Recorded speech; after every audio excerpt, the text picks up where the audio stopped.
All right, let's do this. Thunder and Lightning Live post-game here on YouTube. I'm Brian Hadad. We are brought to you by Paul Davis Restoration and Stone's Jewelers. When disaster strikes, you need a name you can trust. Paul Davis Restoration is to help you recover from water, fire, mold, and storm damage 24/7. Their expert team provides fast professional service to restore your home or business to its original condition. They don't stop at just restoration. They offer property improvement services to make your space better than ever. Paul Davis Restoration, because your recovery and property improvement are their priorities. Call them at 662-769-7285. Let them bring your property back to life. If you're in Starkville, if you're in the Golden Triangle, if you're in Tupelo, call Paul Davis Restoration. Call them here. They're needed here. Jace, are you in there? Mississippi State falls to Georgia. Final score is 41-21.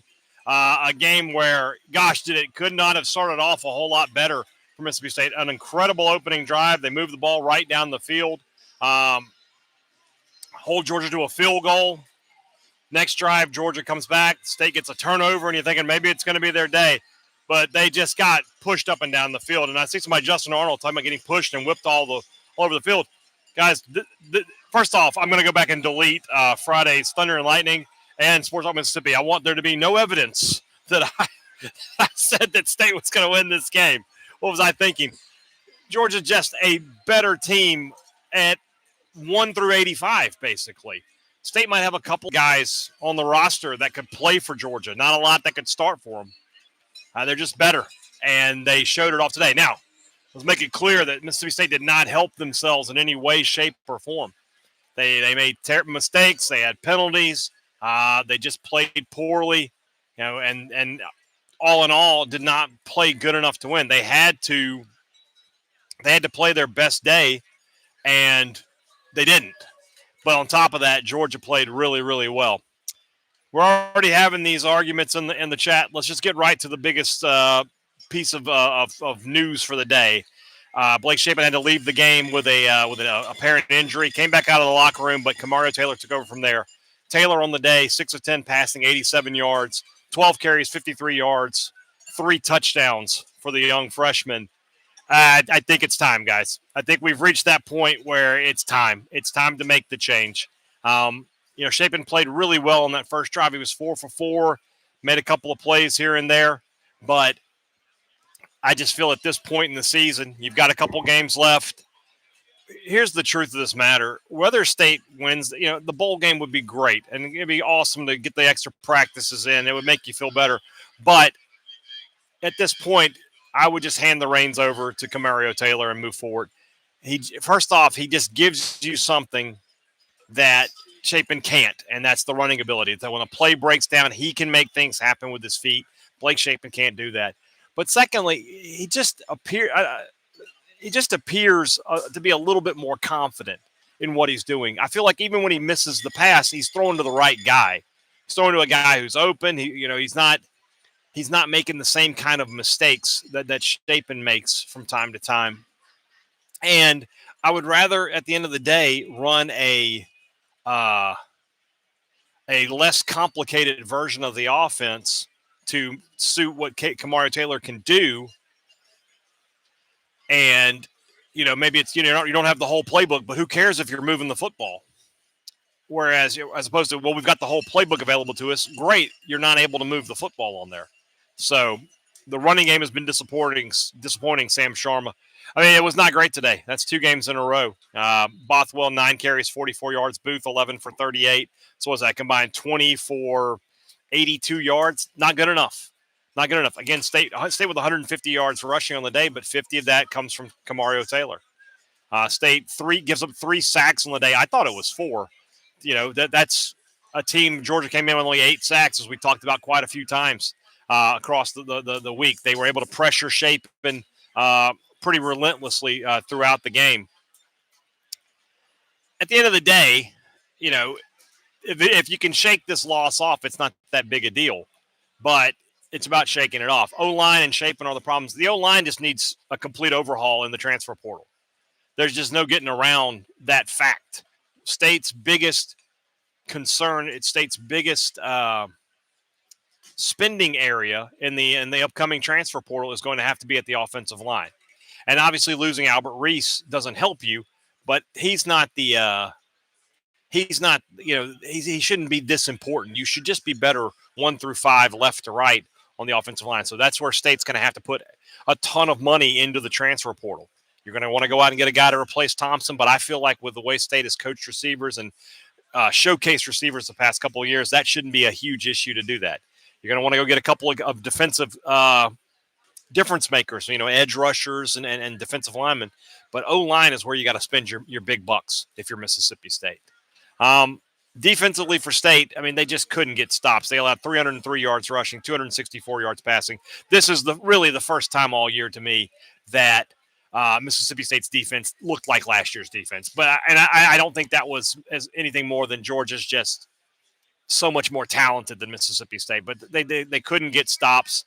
They couldn't really pressure Stockton. No sacks on the day for Mississippi State. Only 4 tackles for a loss. Nate Frazier, 12 carries for 181 yards. He'll probably be SEC Offensive Player of the Week. Stockton, 18 of 29, 264, 3 touchdowns for him. They just couldn't get gloves on him. And when you look at what State did in the running game, every time that Georgia ran the ball, it was a linebacker or safety making the tackle. The defensive line, it just got whipped, and there's just no getting around that. It's J-Bay. It feels like a team that's weak and undisciplined on both sides of the trenches. Several plays where Georgia brought severe pressure running floor. Coaching overhaul or not, something's got to reset. Well, that's been the case all year for Mississippi State. Is they have allowed teams to get pressure on them without having to blitz, without having to send 5 or 6 players. Do I think Anthony Evans will stick around? It's the transfer portal, man. I have no idea. This time a year ago, I would have said, yeah, Kevin Coleman and Mario Craver are going to stick around. I have no idea. Nobody knows for sure. You have to go big game hunting for a defensive coordinator. Do you agree, Durkin? No, I would not. I would not agree with that. I don't. I think that you see the look. They had a bad day today. There's no question about that. But this defense is much improved over last year. You got to continue to get better players. That's where I would go. I wouldn't make. Should there be some changes on the staff? I think so. But do you want to change coordinators? I don't think you do. I don't think they will do that. So. Taylor needs to work on his accuracy for next year, but he's an all-around better player. Yeah, and that's something that comes with reps. You got to get him more reps. You can get him some more accuracy. The deep ball is certainly there, and just got to work on the short passes. The good news is, though, he has such a he's such a weapon. So in the running game, it makes up for it. If there wasn't a huge coasting carousel, would you let Levy go? No. What on earth, man? Guys. This team was 2-10 last year. They are 5-5. They're going to have a great chance to go to a bowl game. What did you expect from this season? Did you expect 8 or 9 wins? What podcasts were you listening to, guys? Come on. Even if there was no coaching carousel, why would you make that change? That is they're so much better than they were a season ago. This is a bad day, I get it, but that's an inane question. No chance. Rodney Rhodes makes a good point. I'm not mad about losing this game. It's the other 3 losses. Yeah, the Texas and the Tennessee and the Florida games are much more disappointing losses than this one is. You had great opportunities to win all 3 of those games. This is not a game you had much of an opportunity to win. Would it be wise to bring in someone to help Levy call the plays so he can focus on being the head coach? Steven asked that question. It's something we've talked about the past couple of weeks on the podcast, and it seems to have worked for the defense, right? They bring in Rhodes and McIntyre. The defense looks a lot better. Now, obviously, the talent has a lot to do with that, but I do feel like having an extra – it can't hurt to have extra voices. When you have the ability to hire analysts, it can't hurt to have veteran voices. Remy asks, Shapen or Taylor next week? If Brian Hadad's making that decision, I would probably go with Kamari Taylor. I just feel like it's time. He's shown you enough, and he gives you enough in the running game to make up for some of the deficits he gives you in the passing game. Look, he had a couple of passes. You're just like, that's why he doesn't play. But he can do some more things. Gives you some more explosive plays. 5-5 is not an improvement with one SEC win. You should have higher standards. Rebuild shouldn't take years anymore. I don't disagree with that. With that, but they were 2-10 last year. They're 5-5 this year. If they take a similar jump next year, they're going to be 9-3. The idea that the State would pull the plug on Levy when he's 1 win away from a bowl game is ludicrous. Absolutely ludicrous. Would setting my $6 on fire have been a better use of my money than buying a day pass to watch this game? I mean, you can watch other things, Justin. There's other college football on. Enjoyable games, I'm sure. So going 2-10 to 5-5 is incremental improvement. We need to invest more in the portal. Yes. And that's going to happen, I believe. I believe Mississippi State is going to put together a good portal class and put themselves in position to win games next year. I don't have any doubt about that. What's for dinner? Great question. Let's talk about food for just a minute, if you don't mind. I got to this press box at 9:20 a.m. thinking there's going to be breakfast available. It was like pork chops and roast vegetables and potatoes. I'm like, what are we doing here? It's breakfast time. Why is lunch? That's not even lunch. That's dinner. So I haven't eaten anything today. I'm amazed I'm not hangry about that. Also, maybe it helps that nobody's over here like staring at me. I thought about making a kind of thing, but I decided against it. Yeah, but look, guys, 9:20 in the morning. Look, guys, Ole Miss, Black Friday, 11 kickoff. I want breakfast. If you're listening, put some breakfast out there. I did not have an English breakfast, Rob. I didn't eat. I have not eaten yet. So what time is it? It's almost 3:00. Old Brian would have been in really bad shape right now. He would have been an upset person. New Brian, he's trying to keep it off. So, weird mood for Lane to be talking about State at halftime. What a troll. I mean, I get it. I have an autistic kid. I get it. I understand how they work. State fans have been saying this for years. Just wait until next year and we'll be better. I've been waiting years. Yeah, but still. Sometimes they are better. You waited till 2014, they were better. You waited to 2022, they were better. They'll be better next year. 6:45 kickoff next week. How happy are you? We don't have a day game again. Well, we do have another day game. It's the last one. It's on the road, so it doesn't really bother me. Probably cook a pork butt. I've been thinking about doing pork butt for Mexican pork butt for tacos. We'll see how that goes, though. Any good kicker recruits visiting this weekend? 3.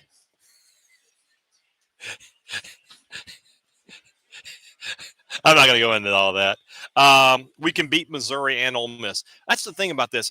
Today, notwithstanding, I feel like State could have won a lot of their games. They could have beaten Tennessee. They could have beaten Florida. They could have beaten Texas. Today is a little different, but it is. Explain not kicking that field goal to make it 17-10 and get back some momentum. Not a good idea. I don't agree with that decision. I would have absolutely kicked it, tried to break up the flow of the game a little bit, put yourself down 7, just to have something positive happen. I absolutely would have done that. And then the play call, I think at the same time,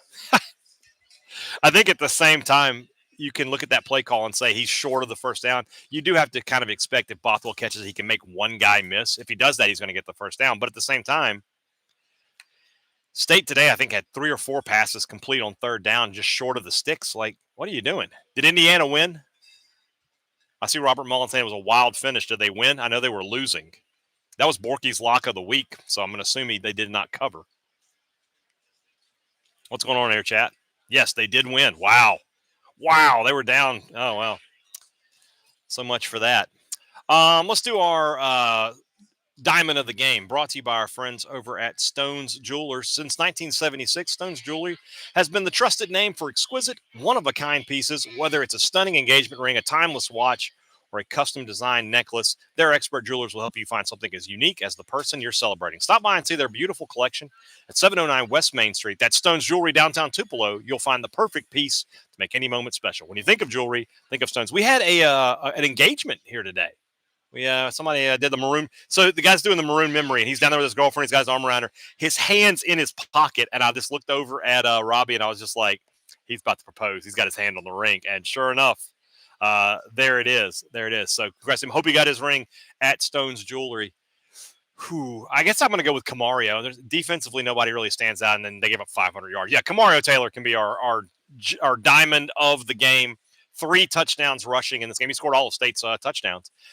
The SEC is not really good about giving awards to players when their team loses, but I mean, who else is there going to be? Well, I'm interested to see what freshman. Oh, they said girlfriend of 4 years. Yeah, that's obviously a proposal. I think that. I think Camario Taylor has to be our diamond of the game, presented by Stone's Jewelry. A toe tap. Oh, I got to check. I got to see what they did there. Kelly Jones was really good on defense. He's an NFL player. I don't think there's any question about that. I mean, they tried him 3 or 4 times. I don't think that he gave up a catch today, to be honest with you. So, really good. What happened to our depth of receivers? Ricky hasn't played much. I mean, Thompson and Evans have really gotten the bulk of the catches. Yeah, I saw some San Francisco McGee out there on the field for a couple plays. Ricky Johnson got a few plays here and there, but by and large, they've really tightened up that rotation. You know, Jordan Mosley still plays some. Obviously, Aiden Williams is playing some. They've been doing more with the tight ends too. Traore playing out wide and bringing in Max West Sam West for some plays. So, was it crazy to think we had a chance? I thought we had a chance to win, but we expected a double-digit loss. No, it's not. That's something I don't know if I said it or not, but I certainly was like, I thought I picked State to win like an idiot, but I did say, I was like, it could just as easily be a blowout win for Georgia because they're super, super talented. Indiana threw a ton of money in NIL. That's why they have made more matches of improvement. Well, that, Justin, and also their coach brought a good number of players with him from his previous school. Good players who were capable of coming in immediately and giving them some continuity. Whereas Levy didn't really bring anybody with him his first year. He got Thompson here the second year. That's it, though. Do you still think State can beat Missouri? I got to see what Missouri looks like, Marty. I got to see. You know, they're about to play Texas A&M. They got their third-string quarterback. Defensively, they're very, very good. But if they can't score, State could win that game. State could win the other 2 games, to be honest with you. Today was a bad loss, but that doesn't mean anything, all right? You know, they if they shake it off, they'll be fine. So, message retracted. Okay, well, what were you going to say, Marcus? It's okay. Can MSU endure a coach that spends years of learning on the job? Years? No. By next year, he needs to understand what's going on there. If he doesn't, so where's the Missouri game played? It's at Missouri. I'm worried our rush D will cost us the next 2 games. It could. And that's I mean, Ahmad Hari and Kewan Lacey, 2 of the best running backs in the conference. There's no question. But State's rush defense had not been so bad all season long. Today is by far their worst day. So I'm just not gonna, I don't. And Russell's saying it looks like a packed house at Mizzou. Their fans haven't given up yet. Why would they? I mean, they're still in the playoff discussion technically. They shouldn't be after today, but they're playing a number 3 team in the country, and a chance if they win it, they're right there. So there's no point of that. There's no point in getting worried about that. So, what else we got going on here today in the chat? Anybody else got anything fun to say? At least we don't seem to have the problems that we had last week with some other fans jumping in here. Manning won't need to sit out the first half next week. Correct. That's correct. Since it was towards the tail end of the first half, but he will be missing. He just missed the second half. He'll be back. Safe to say Kamario Taylor time. I think that should be the case. I know that I would do. That's what I would do. I would go ahead and make the change. But Blake, Levy has been so loyal to Shape, and I don't know for 100%. I don't know. If you're asking me for sure, I can't tell you. I was just telling you what I would do. So, but I do agree. What Red Tuna says. It does add that extra layer. It just, when the play breaks down, Shapen's going to take a sack. Taylor gives you the ability to get some positive yardage because he can get away. And it really is just that simple for me. So, not a great day for Mississippi State. Thunder and lightning tomorrow. Back with things that are true, and we'll talk about everything else. And get ready for another week of Mississippi State football as they get ready to play the Missouri Tigers. I will talk to you again very soon, my friends. Enjoy the rest of your Saturday. This has been Thunder and Lightning Live Postgame here on YouTube and SuperTalk Mississippi. Later.